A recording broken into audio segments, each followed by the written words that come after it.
way. Your colleagues are bringing a bouquet of flowers to a gunfight. Madam Speaker, I know that the folks across the aisle strongly support this amendment. We have heard repeatedly from Delegate Cole, Delegate Gilbert, several times by both of them this session, how much they really, really want this constitutional amendment. They have said so very clearly.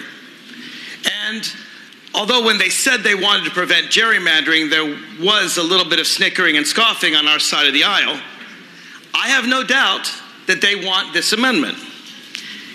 And to understand what someone wants, a lot of times you have to look at the history of what they've done. So the delegate from Spotsylvania County, the gentleman from Shenandoah, have been here quite a while. They were both here in 2011 when we had a very strong gerrymander in favor of Republicans. In fact, it was an illegal racial gerrymander.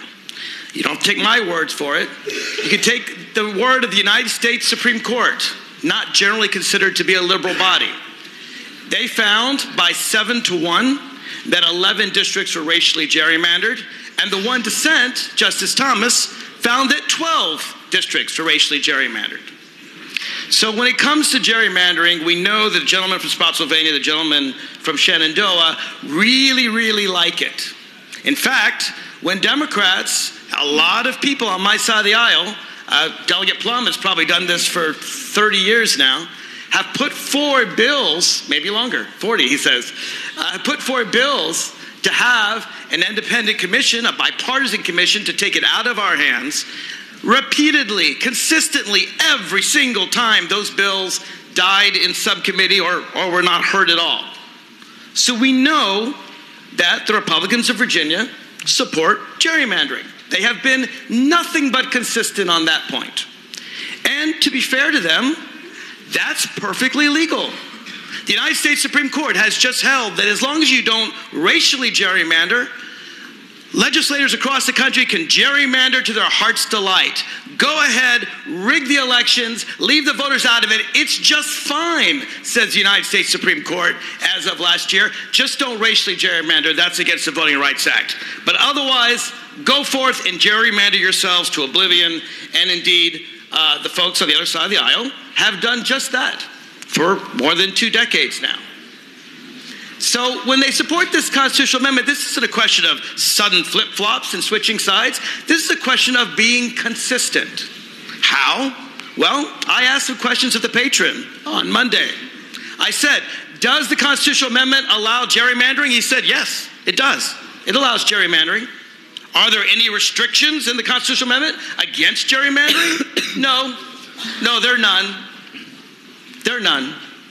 All the constitutional amendment requires is the gentleman from Spotsylvania and the gentleman from Shenandoah to agree, and suddenly it goes to the Supreme Court. The whole commission system gets thrown out the window if the 2 of them want that to happen. Doesn't matter if 8 citizens want us to do independent commission. It doesn't matter if the other 6 legislators want it.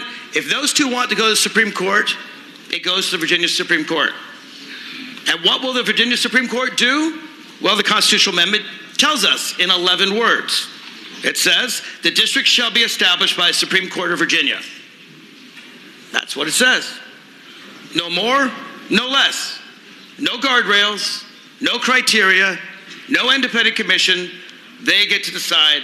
They get to decide on their own. Now, Democrats, including my colleague Delegate Price, have proposed an alternative. We have said, let's have a true bipartisan commission. That's in HB 1256. And we'll get it right for 2021. We'll put a constitutional amendment in by 2022. It will be permanent. It will be done right. But the constitutional amendment that we're voting on, everyone agrees is flawed. I actually haven't met a single person yet, maybe someone will come to me, but I've not met a single person yet that says, I like this constitutional amendment exactly the way it is. Opponents clearly think it's flawed. Supporters think it's flawed. One Virginia 2021 thinks it's flawed. Brian Cannon thinks it's flawed. We even heard the gentleman from Spotsylvania say, yeah, it's not the way I want it to be. So nobody really likes what this amendment says. And of course, my colleague to my right here, Delegate Watts, points out there's all kinds of time problems with it. We may be having we may know our districts in September and have primaries in October. We'll have less time than a special election. That may well happen in 2020. She also mentions the transparency problems with it. But the Constitution, if this amendment passes, it just says the Supreme Court of Virginia shall establish the districts. So let's see what guardrails we have in the Constitution around the Supreme Court of Virginia. Article 6 of the Constitution, the Virginia Constitution, describes the powers of the Virginia Supreme Court. And you know what? They are all judicial powers. Every single one of them. The Supreme Court of Virginia has been around for 397 years, almost 400 years. And in that time period, I'm unaware of any time in 4 centuries we have given the Supreme Court of Virginia legislative power. If someone knows of one, let me know. But let's read from our current Constitution. It says in Section 1, the General Assembly shall set out what judges are there. In fact, it mentions the General Assembly 4 times. It talks about the General Assembly establishing their jurisdiction. That's Section 1. Section 2 goes on to the General Assembly and how they establish the judges. Section 4, the administration of the judicial system. Even there, even though that we let the Supreme Court administer the judicial system, they have to do so pursuant to our rules and regulations. Section 5 lays out courts of appeals and procedures in the courts. Doesn't lay out these procedures, that's in a separate section. But even those, we get to have some power over. Selection and qualification of judges, Section 7, Section 8, Section 9, Section 10. Throughout all of this Constitution, as currently constituted, we have power to control what the Supreme Court does. That's been consistent, I submit, for 400 years until now. If this constitutional amendment goes into effect, for the first time in Virginia history, you will have, they used to say judge and jury. No, you've got a judge and a jury and a legislature and a governor all embodied in the 7 individuals on the Supreme Court of Virginia with 0 guardrails. Now, currently, there's lots of guardrails, right? We as a legislature pass a law. The court can declare it unconstitutional. The governor can veto the law. We constrain the governor by virtue of our laws by the Supreme Court.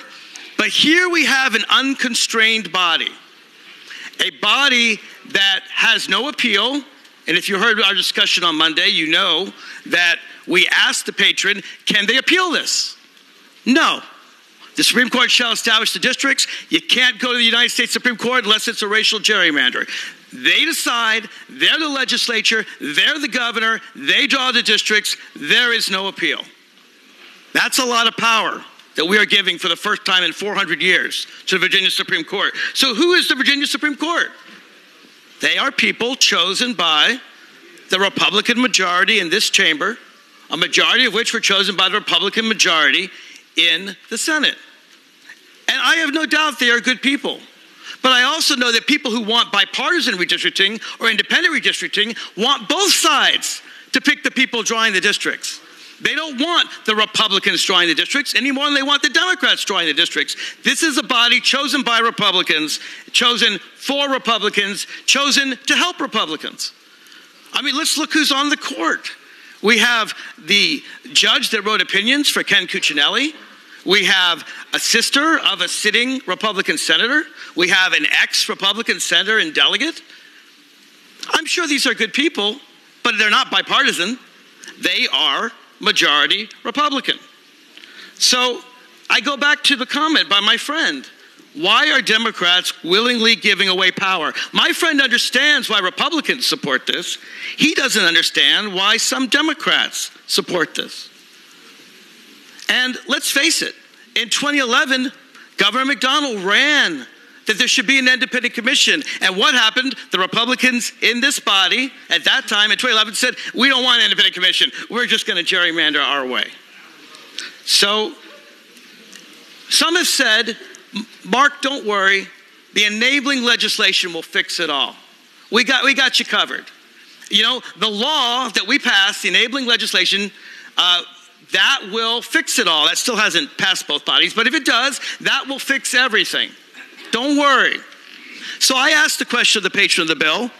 I said, when a law is inconsistent with the Constitution, which prevails?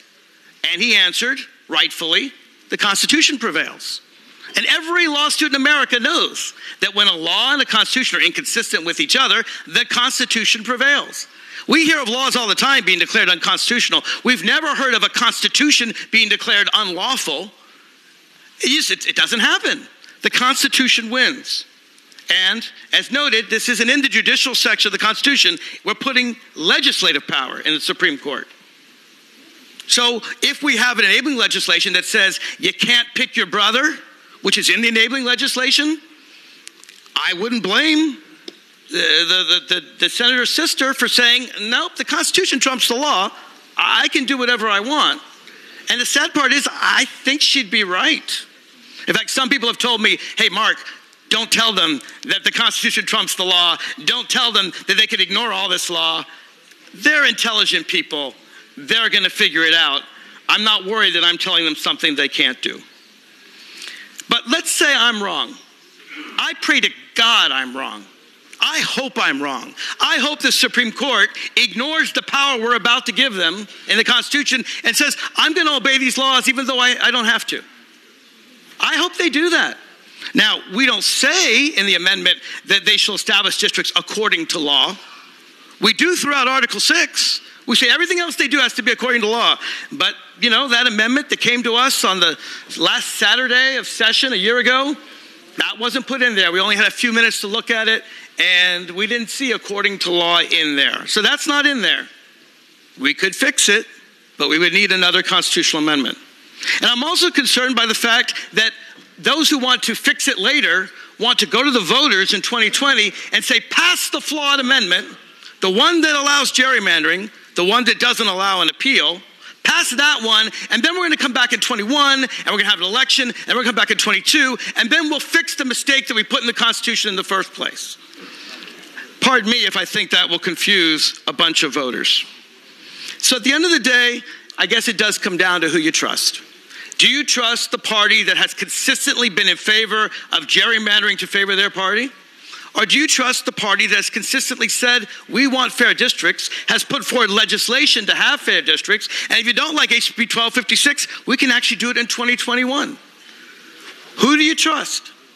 At the end of the day, I believe that putting in our Constitution an amendment that allows gerrymandering, that doesn't allow appeal, that allows the Supreme Court of Virginia to be judge, jury, legislator, and governor, that's just not a risk I'm willing to take. And so for all those reasons, I urge everyone to vote against the constitutional amendment when it comes to the floor. Thank you, Madam Speaker.